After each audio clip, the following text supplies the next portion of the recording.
محترم ناظرین و سامعین، السلام علیکم ورحمۃ اللہ وبرکاتہ۔ اللہ رب العزت نے اپنی توفیق سے آج ہم تمام کو رمضان المبارک 2020 کی پہلی تراویح پڑھنے کا موقع عنایت فرمائے۔ تعلیم الاسلام حصہ اول پہلا درس آج ہم شروع کرنے جا رہے ہیں۔ بسم اللہ الرحمن الرحیم، نحمدہ ونصلی علی رسولہ الکریم۔ سوال: تم کون ہو؟ یعنی مذہب کے لحاظ سے تمہارا کیا نام ہے؟ جواب: مسلمان۔ سوال: مسلمانوں کے مذہب یعنی دین کا نام کیا ہے؟ تمہارے مذہب کا کیا نام ہے؟ جواب: اسلام۔ دھرم، دین جو دنیا میں ہر انسان کا ہوتا ہے، اس لحاظ سے ہمارا دین اسلام ہے۔ سوال: اسلام کیا سکھاتا ہے یا اسلام کس مذہب کو کہتے ہیں؟ جواب: اسلام یہ سکھاتا ہے کہ خدا ایک ہے، بندگی کے لائق وہی ہیں، اور حضرت محمد مصطفیٰ صلی اللہ تعالیٰ علیہ وسلم خدا تعالیٰ کے بندے اور رسول ہیں، اور قرآن شریف خدا تعالیٰ کی کتاب ہے۔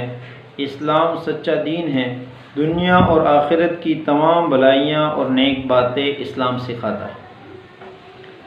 سوال: اسلام کا کلمہ کیا ہے؟ ہر مذہب کا ایک کلمہ ہوتا ہے، جس کو کہتے ہیں ہم ایک خاص منتر ہوتا ہے، ایک خاص ورڈز ہوتے ہیں۔ تو اسلام کا کلمہ کیا ہے؟ جواب: اسلام کا کلمہ یہ ہے: لا الہ الا اللہ محمد الرسول اللہ۔ ترجمہ: اللہ کے سوا کوئی عبادت کے لائق نہیں، اور حضرت محمد صلی اللہ تعالیٰ علیہ وسلم اللہ کے رسول ہیں۔ سوال: کلمہ شہادت کیا ہے؟ کلمہ شہادت یہ ہے۔ جواب: کلمہ شہادت یہ ہے: اشہد ان لا الہ الا اللہ و اشہد ان محمدا عبدہ و رسولہ۔ ترجمہ: گواہی دیتا ہوں میں کہ اللہ تعالیٰ کے سوا کوئی معبود نہیں، اور گواہی دیتا ہوں میں کہ حضرت محمد صلی اللہ تعالیٰ علیہ وسلم اللہ تعالیٰ کے بندے اور اس کے رسول ہیں۔ سوال: ایمان مجمل کیا ہے؟ جواب: ایمان مجمل یہ ہے: آمنت باللہ کما ہوا باسمائہ و صفاتہ وقبلت جمیع احکامہ۔ ترجمہ: ایمان لایا میں اللہ پر جیسا کہ وہ اپنے ناموں اور صفتوں کے ساتھ ہیں، اور میں نے اس کے تمام احکام قبول کیے۔ دیکھیے، اللہ تعالیٰ کو ہم نے دیکھا نہیں ہے، لیکن حضرت محمد صلی اللہ تعالیٰ علیہ وسلم کی دعوت پر ہم ایمان لائے۔ سوال: ایمان مفصل کیا ہے؟ جواب: ایمان مفصل یہ ہے: آمنت باللہ و ملائکتہ و کتبہ و رسلہ والیوم الآخر والقدر خیرہ و شرہ من اللہ تعالی والبعث بعد الموت۔ ترجمہ: ایمان لایا میں اللہ تعالیٰ پر اور اس کے فرشتوں پر اور اس کی کتابوں پر اور اس کے رسولوں پر اور قیامت کے دن پر، اور اس پر کہ اچھی اور بری تقدیر خدا تعالیٰ کی طرف سے ہوتی ہے، اور موت کے بعد اٹھائے جانے پر۔ سوال: تمہیں کس نے پیدا کیا؟ یعنی پوری انسانیت کو۔ جواب: ہمیں اور ہمارے ماں باپ اور آسمانوں اور زمینوں اور تمام مخلوق کو خدا تعالیٰ نے پیدا کیا۔ سوال: اللہ تعالیٰ نے دنیا کو کس چیز سے پیدا کیا؟ جواب: اپنی قدرت اور اپنے حکم سے پیدا کیا۔ سوال: جو لوگ خدا تعالیٰ کو نہیں مانتے انہیں کیا کہتے ہیں؟ جواب: انہیں کافر کہتے ہیں۔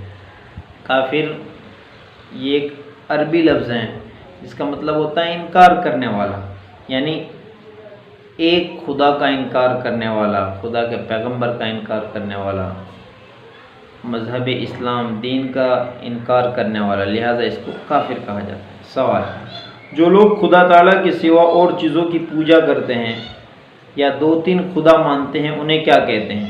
جواب: ایسے لوگوں کو کافر اور مشرک کہتے ہیں۔ جو لوگ خدا کے ساتھ کسی اور کو بھی پوچھتے ہیں، خدا کے ساتھ پارٹنر بناتے ہیں، تو ایسوں کو مشرک کہتے ہیں۔ سوال، مشرک بخشے جائیں گے یا نہیں؟ جواب، مشرکوں کی بخشش نہیں ہوگی، وہ ہمیشہ تکلیف اور عذاب میں رہیں گے۔ سوال، حضرت محمد صلی اللہ تعالیٰ علیہ وسلم کون تھے؟ جواب، حضرت محمد صلی اللہ تعالیٰ علیہ وسلم خدا تعالیٰ کے بندے اور اس کے رسول اور پیغمبر تھے، ہم ان کی امت میں سے ہیں۔ سوال، ہمارے پیغمبر حضرت محمد مصطفیٰ صلی اللہ تعالیٰ علیہ وسلم کہاں پیدا ہوئے تھے؟ جواب، عرب کے ملک میں مکہ معظمہ ایک شہر ہے، اس میں پیدا ہوئے تھے۔ سوال، آپ کے والد اور دادا کا کیا نام تھا؟ جواب، آپ کے والد ماجد کا نام عبداللہ اور آپ کے دادا کا نام عبد المطلب تھا۔ سوال، ہمارے پیغمبر صلی اللہ تعالیٰ علیہ وسلم اور پیغمبروں سے مرتبے میں بڑے ہیں یا چھوٹے؟ جواب، ہمارے پیغمبر صلی اللہ تعالیٰ علیہ وسلم مرتبے میں سب پیغمبروں سے بڑے اور خدا تعالیٰ کی ساری مخلوق سے زیادہ بزرگ ہیں۔ سوال، حضرت محمد مصطفیٰ صلی اللہ تعالیٰ علیہ وسلم تمام عمر کہاں رہے؟ جواب، 53 سال کی عمر تک اپنے شہر مکہ معظمہ میں رہے، اس کے بعد خدا تعالیٰ کے حکم سے مدینہ منورہ میں چلے گئے اور 10 سال وہاں رہے، پھر 63 سال کی عمر میں وفات پائی۔ سوال، اگر کوئی حضرت محمد صلی اللہ تعالیٰ علیہ وسلم کو نہ مانے تو وہ کیسا ہے؟ جواب، جو شخص حضرت محمد مصطفیٰ صلی اللہ تعالیٰ علیہ وسلم کو خدا تعالیٰ کا رسول نہ مانے وہ بھی کافر ہے۔ سوال، حضرت محمد مصطفیٰ صلی اللہ تعالیٰ علیہ وسلم کو ماننے کا کیا مطلب ہے؟ جواب، حضرت محمد صلی اللہ تعالیٰ علیہ وسلم کو ماننے کا یہ مطلب ہے کہ آپ کو خدا تعالیٰ کا بھیجا ہوا پیغمبر یقین کریں اور خدا تعالیٰ کے بعد ساری مخلوق سے آپ کو افضل سمجھیں اور آپ سے محبت رکھیں اور آپ کے حکموں کی تابع داری کریں۔ سوال، یہ کیسے معلوم ہوا کہ حضرت محمد صلی اللہ تعالیٰ علیہ وسلم خدا تعالیٰ کے پیغمبر ہیں؟ یعنی انسانوں کو کیسے پتہ چلا؟ جواب، انہوں نے ایسے اچھے کام کیے اور ایسی باتیں دکھائی اور بتائی جو پیغمبروں کے سوا اور کوئی شخص نہیں دکھا اور بتا سکتا۔ یعنی اس سے مراد معجزات ہیں، آخرت کی باتیں ہیں، اللہ تعالیٰ کے احکامات ہیں، اللہ تعالیٰ کے پیغامات ہیں۔ سوال، قرآن مجید حضرت محمد صلی اللہ تعالیٰ علیہ وسلم پر پورا ایک مرتبہ اترا یا تھوڑا تھوڑا؟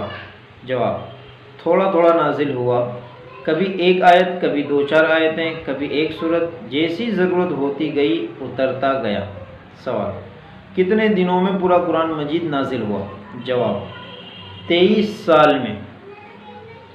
سوال، قرآن مجید کس طرح نازل ہوتا تھا؟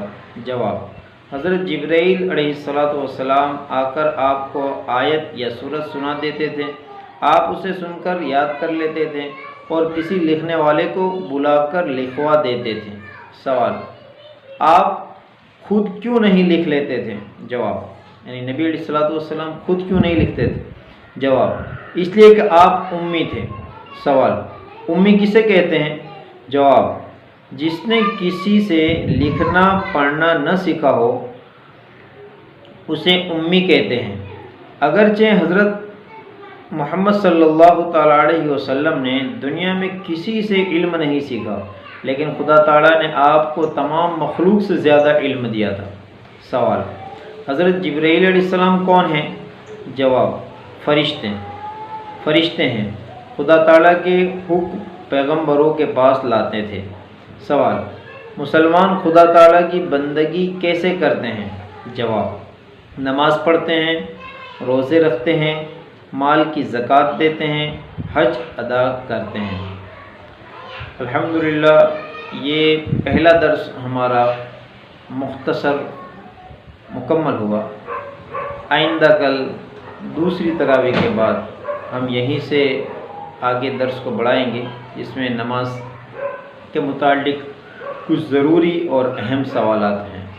آپ اب اس درس کی ترتیب یہ رہیں کہ آپ اس کو ایک مرتبہ ضرور تعلیم الاسلام کا مطالعہ کریں، اس میں جو سوالات اور اس کے جوابات دیے گئے ہیں اس کا مقصد یہ ہے کہ عام زندگی میں آپ سے اگر کوئی یہ معلومات حاصل کرنا چاہتا ہے یا کوئی سوال کرتا ہے تو اس کے بہترین جواب یہی ہیں اور اس کا انداز بھی یہی ہے، یہی جواب دیا جائے۔ اللہ تعالی ہم تمام کو ان تمام باتوں پر عمل کرنے کی توفیق عطا فرمائے۔